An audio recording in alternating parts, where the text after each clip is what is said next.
भाइयों बहनों नमस्कार। मैं अनिल शुक्ला वारसी, पूर्व सांसद। आप सबका मेरे चैनल जनयात्रा टीवी में बहुत बहुत स्वागत है। साथियों, आज हम चर्चा करेंगे मोदी शासनकाल में गरीबी का तेजी से गिरता आंकड़ा।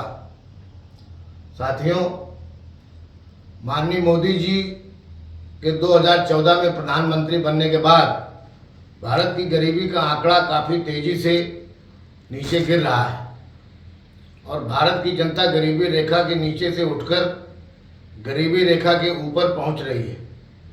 मेरा कहने का मतलब है कि बीपीएल श्रेणी से लोग एपीएल श्रेणी में तेजी से प्रवेश कर रहे हैं।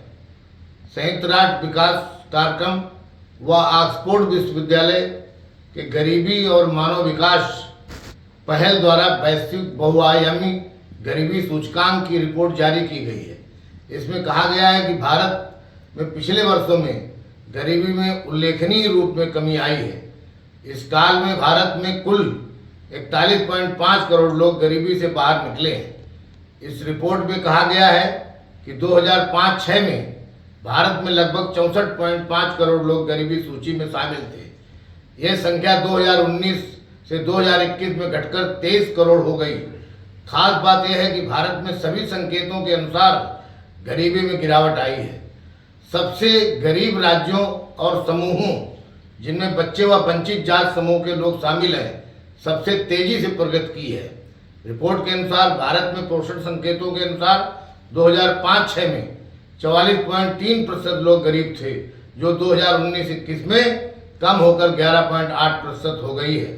रिपोर्ट के अनुसार खाना पकाने के ईंधन से वंचित गरीबों की संख्या 52.9% से गिरकर 13.9% हो गई है।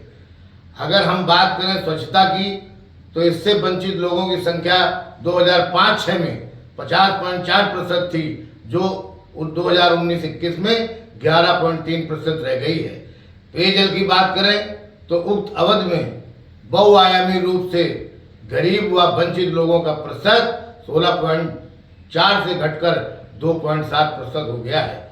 बिना बिजली से रह रहे लोगों की 2005-06 में संख्या 29% थी, जो 2019-21 में घटकर 2.1 रह गई है। जहां तक बिना आवास के गरीबी और वंचितों की संख्या 2005-2006 में 44.9% थी, वह प्रधानमंत्री आवास योजना व अन्य उपलब्ध साधनों के कारण 2019 से 21 में 13.6% रह गई। रिपोर्ट के अनुसार भारत उन 19 देशों की सूची में शामिल है जिन्होंने अपने वैश्विक बहुआयामी गरीबी सूचकांक को आधा से कम करने में सफलता हासिल की है। गौरतलब यह भी है कि विश्व बैंक और अंतर्राष्ट्रीय मुद्रा कोष द्वारा प्रकाशित पॉलिसी रिसर्च पेपर्स के अनुसार भारत में हाल के वर्षों में आर्थिक चुनौतियों के बीच गरीबी घटी है। विश्व बैंक के रिसर्च पेपर में भारत में गरीबी घटने के जो कारण बताए गए, उनमें माननीय मोदी जी द्वारा चलाई जा रही गरीबों की सशक्तिकरण की योजनाएं प्रमुख हैं। मोदी सरकार द्वारा कोरोना काल में चलाई जा रही प्रधानमंत्री मुफ्त अनाज योजना 2014 से लागू लाभार्थी के खाते में सीधे पैसा भेजने की योजना, इस योजना से महिला, बुजुर्गों, किसानों और कमजोर वर्ग के लोगों को अकल्पनीय फायदा हुआ है। वहीं दूसरी तरफ असंगठित कामगारों की दिहाड़ी में अधिक वृद्धि हुई है। अभी भी विगत 1 जनवरी 2023 से वर्ष भर 80 करोड़ लोगों को, यानी भारत की 2/3 आबादी को निःशुल्क राशन वितरण निश्चित तौर से गरीबों को फायदा पहुंचा रहा है और गरीबी को कम कर रहा है। कृषि मंत्रालय के मुताबिक चालू वित्त वर्ष 2022-23 में 3305.34 लाख टन खाद्यान्न उत्पादन का अनुमान है, जो देश में अब तक का रिकॉर्ड खाद्यान्न उत्पादन है। इससे भी काफी हद तक गरीबी दूर होगी। भारत ने 2014 से लेकर अब तक 29 लाख करोड़ से अधिक राशि डीबीटी के माध्यम से लाभार्थियों के खाते में सीधे पहुंचाई है। प्रधानमंत्री जनधन योजना, जिसके तहत 47 करोड़ से अधिक खाते खुले हैं, उसकी सराहना पूरी दुनिया में की जा रही है। करीब 134 करोड़ आधार कार्ड तथा 118 करोड़ से अधिक मोबाइल की शक्ति वाले जैम से आर्थिक राहत हस्तांतरित हो रही है।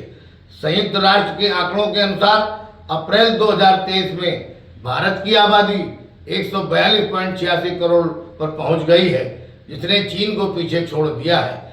ऐसे में भारत में बढ़ती हुई आबादी को गरीबी, बेरोजगारी, भुखमरी और कुपोषण से बचाने के लिए प्रधानमंत्री श्री मोदी जी द्वारा चलाई जा रही गरीब कल्याण योजनाओं, स्वरोजगार योजनाओं, कौशल विकास, सार्वजनिक स्वास्थ्य, सामुदायिक रसोई व्यवस्था तथा पोषण अभियान जैसी योजनाओं को पूरी तरह कारगर और सफल बनाया जा रहा है।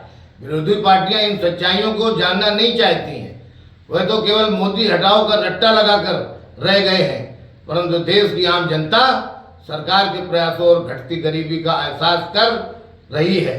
श्री मोदी जी 2024 में पुनः प्रधानमंत्री पद की शपथ लेने जा रहे हैं, इसमें कोई संदेश नहीं है।